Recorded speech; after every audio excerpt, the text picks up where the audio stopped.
Saya Aik. Pengalaman ini saya dapatkan dari cerita teman baik saya. Sekitar 20 tahun yang lalu. Udah lama memang. Tapi ini adalah salah satu cerita paling menakutkan yang pernah saya dengar. Sebut saja dia A. Dia tinggal di pedalaman Kalimantan Barat. Dan bisa dibayangkan ya, 20 tahun lalu kondisi di sana dari satu kampung ke kampung yang lain itu butuh waktu panjang, belum lagi jalanan yang jelek dan kanan kiri kebanyakan hutan atau kebun kelapa sawit. Suatu malam A naik motor pulang sekitar pukul 9 malam dari kampung sebelah. Mengendarai motor sekitar 30 menit untuk sampai di rumahnya dia.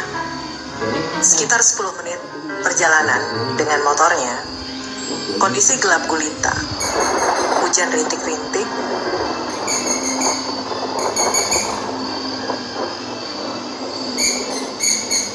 jalanan tanah merah yang agak licin. Otomatis nggak bisa ngebut. Kanan kiri hanya pemandangan kebun sawit. Itu pun hanya bisa dilihat dengan sorotan lampu motor. Gak ada penerangan listrik sama sekali. Sekitar 10 menit perjalanan, sorotan lampu motor, A melihat ada seorang perempuan jalan kaki sendirian di pinggir jalan. Ia lalu kemudian menawari perempuan itu untuk ikut naik bersamanya. Dia tak pernah kenal dengan perempuan itu sebelumnya, tapi ia pikir ya, mungkin perempuan itu orang baru, karena daerah sana memang daerah kampung transmigrasi, jadi banyak orang-orang dari luar pulau yang akhirnya menetap di sana. Perempuan itu masih muda, 20-an tahun. Mereka pun berkenalan. Mia, itu namanya. Sebelum dibonceng, A sempat melihat Mia tampak pucat. Jadi ia tawari Mia untuk mengenakan jaketnya. Sepanjang jalan, ya untuk ukuran pemuda kampung senang banget dapat kenalan. Tapi diajak ngobrol, Mia kebanyakan hanya diam, tanpa menimpali. Ketika ditanya di mana rumahnya, Mia hanya bilang tak jauh, nanti pasti lewat. Tak lama perjalanan, entah berapa menit, akhirnya ada beberapa rumah penduduk yang mereka lewati tak jauh dari jalan. Mia bersikeras minta turun, karena katanya sih rumahnya sudah terlihat, gak jauh. Meski A kekeh banget pengen nganterin Mia sampai ke depan rumahnya dia, tapi tetap Mia menolak. Akhirnya, ya sudah, A menurunkan Mia hanya berjarak beberapa meter dari rumahnya. Sampai dia melihat Mia masuk ke rumahnya. Ya sudah, A melanjutkan perjalanan pulang. Tapi dalam perjalanan pulang dia lupa, jaketnya masih dipakai oleh Mia. Keesokan harinya, dengan penuh semangat nih, A menuju rumahnya Mia dengan dua niatan. Yang pertama, karena memang jaket yang dipakai oleh Mia adalah jaket kesayangannya dia. Alasan kedua, ya lumayan kan, siapa tahu bisa kenal Mia lebih jauh dan bisa deket gitu. Akhirnya begitu sampai di rumahnya Mia, A disambut oleh sepasang suami istri, bapak-bapak dan ibu-ibu gitu.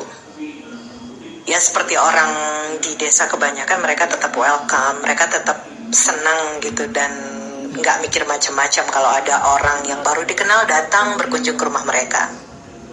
A mengenalkan diri dan menyatakan ingin bertemu dengan Mia. Entah kenapa tiba-tiba wajah ayahnya berubah gitu, kaget. Sementara ibunya seketika langsung nangis. Sambil sesenggukan, ibunya bilang gak mungkin. nggak mungkin. Bapaknya akhirnya dalam kekagetannya sempat canggung gitu beberapa menit hening, sampai akhirnya bapaknya bilang nggak mungkin dia ketemu Mia tadi malam. Bersikeras karena dia melihat sendiri gitu Mia masuk ke rumahnya mengenakan jaketnya dia yang dia pengen ambil kembali gitu kan. Akhirnya bapaknya bilang,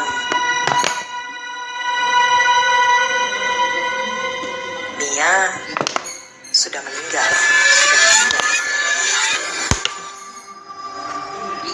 Tepat 1 minggu lalu. Gantian A yang kaget karena dia bilang nggak mungkin tadi malam dia ketemu sama Mia dan dia masuk ke rumah ini. Akhirnya mereka memutuskan, bapaknya akhirnya bilang bahwa ya udah kalau nggak percaya ya sudah, sini saya tunjukkan. Akhirnya mereka pergi ke menggunakan motor gitu ya, nggak jauh, beberapa menit dari rumahnya Mia. Mereka ke sebuah jalan yang kayaknya harus berhenti di pinggir jalan, kemudian masuk dengan jalan kaki berapa meter gitu. Akhirnya beberapa jarak ke depan A bisa mengenali jaketnya. Ketika ia mendekat, betul itu jaketnya, jaket yang dipakai Mia tadi malam. Anehnya, jaket itu tergantung rapi persis di atas pusara atas nama Mia.